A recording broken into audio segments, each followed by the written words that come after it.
Piespēļu dienā Latvijas izlases ledus treniņā piedalījās līdz šim nespēlējušie vārtsargi Grigals un Mitenis, kā arī pagaidām nepieteiktie uzbrucēji Renārs Krastenbergs un Patriks Zabusovs.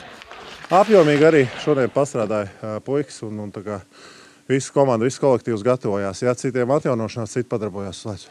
Cik daudz var stāstīt par Renāru Krastenbergu, ko tu vari tautai pateikt? Ar ko jārēķinās viņa sakarā? Par baigi maz var stāstīt. Es šī gadījumā atturēšos no komentāriem, bet skatāmies dienu no dienas, un viņš noteikti ir mūsu aptverē.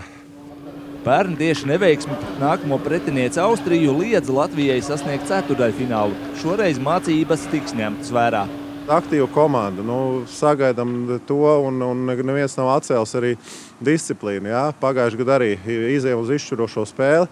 Turpretīm mēs vairākumā ielaižam, viņi vairākumā iemet 0-2, jau jāglāb pasauli. Tāpēc koncentrācija, jā, noteikti tas var būt atslēgas vārds. Koncentrācija, disciplīna un vienkārši tāda aktivitātes spiediens no mūsu puses.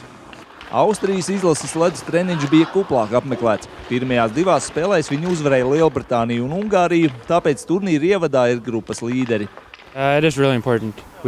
Spēle pret Latviju būs ļoti svarīga. Mēs to ļoti gaidām un cenšamies būt ļoti enerģiski. Redzēsim, kā mums veiksies.